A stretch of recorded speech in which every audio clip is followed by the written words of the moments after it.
جہاں تک اس اصول کا تعلق ہے کہ جب تک معاشرے میں کلیکٹیو ول نہ ہو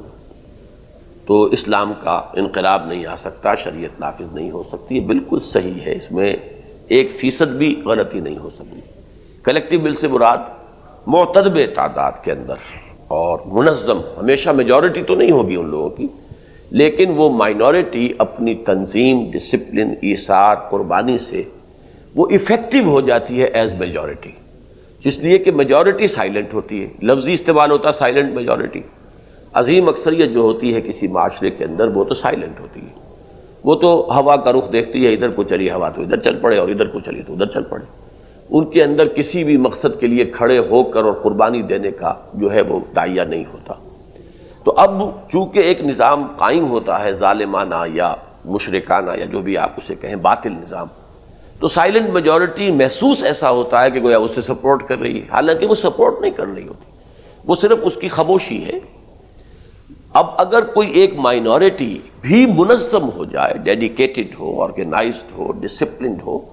تو وہ پھر میجورٹی کی یعنی حکمن میجورٹی کی شکل اختیار کر لیتی، it becomes as effective as majority. لیکن یہ کہ دوسرا مسئلہ یہ ہے کہ کسی بھی شخص کو اگر وہ مسلمان ہے، کسی بھی وقت اگر کسی جگہ پر اختیار مل جاتا ہے تو اس کے ایمان کا تقاضا یہ ہے کہ وہ شریعت کو نافذ کرے اور پوری شریعت کو نافذ کرے، نہیں کرتا ہے تو اس کا دعویٰ ایمان باطل ہو جائے گا۔ یہ بات اپنی جگہ صحیح ہے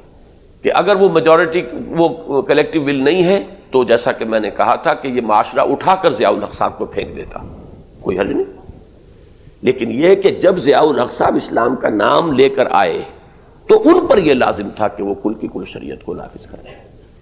اور ہو سکتا ہے کہ اس صورت میں یہ جو اس وقت کی سائلنٹ میجورٹی ہے اس کا رخ بدل جاتا، لہذا اس شخص نے تو اپنے آپ کو اللہ کے ہاں ملزم بنا لیا ہے، اس پر تو الزام ہے کہ وہ آیا، برسر اقتدار آیا، ایک ایسے وقت میں آیا جبکہ خاص طور پر نظام مصطفیٰ کی تحریک اس کا نام پڑ گیا تھا، اس وقت مذہبی جوش و خروش اپنے پورے عروج پر تھا، تحریک پاکستان سے بھی زیادہ جوش و خروش اسلام کے لیے، تحریک پاکستان میں اسلام سے زیادہ ایک قومی جوش و خروش تھا، اور یہاں جو تھا اب اسلام کے لیے تھا،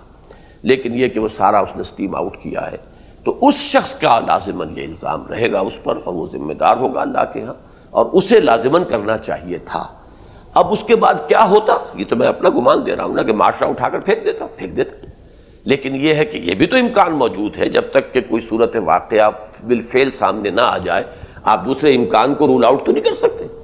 ہو سکتا ہے کہ وہ جو بھی اس معاشرے کے اندر مذہبی طبقات ہیں وہ پورے طور پر پھر صدر ضیاء الحق کے ساتھ آتے، آئیڈینٹیفائی کرتے اپنے آپ کو، اور پوری ہمت کے ساتھ وہ اگر ساتھ ہوتے تو وہ ایک ایفیکٹو میجورٹی کی شکل اختیار کر سکتے تھے۔ تو ان دونوں چیزوں میں بھی کوئی تضاد نہیں ہے، اس لیے کہ بالفرض اگر آج مجھے بنا دیا جائے اس طرح کی پوزیشن میں کہ میرے پاس اختیار ہو اور میں نہ کروں تو میں تو مجرم ہو گیا، لیکن یہ کہ اگر معاشرہ مجھے اٹھا کر پھینک دیتا، جاؤ جی دفع ہو جاؤ، ہم نے تمہیں اس لیے تھوڑا ہی بنایا تھا، تو پھر میں بری ذمہ ہو جاؤں گا اللہ کے ہاں۔ اور اصل مسئلہ تو انسان کا ہے اپنی ذمہ داری اور اپنے فرض کا معاملہ۔ اب چونکہ ضیاء الحق صاحب اسلام کا نام لے کر آئے تھے، لہٰذا میں نے انہیں یہ بات کہی کہ اب آپ نافذ کیجئے، پورے اسلام کو نافذ کیجئے۔ اس کے بعد یہ دیکھنا تھا کہ معاشرہ قبول کرتا ہے کہ نہیں کرتا۔ مجھے جو اندیشہ تھا وہ اس سے تھا کہ آرمی ہی کے اندر ان کے لوگ جو ہیں وہ شاید اٹھا کے انہیں پھینک دیتے، لیکن کوئی بات نہیں، کوئی اور جرنیل آ جاتا، لیکن اسلام کے نام پر یہ غیر اسلام تو نہ ہوتا۔ یہ میں سمجھتا ہوں کہ زیادہ نقصان دہ ہو گیا کہ نام اسلام کا، اٹھتے بیٹھتے سوتے جاگتے، لیکن ہو وہی کچھ رہا ہے کہ جو پہلے ہو رہا تھا، کچھ سرے منہ فرق نہیں۔ تو یہ میرے نزدیک زیادہ نقصان دہ شکل بن گئی ہے۔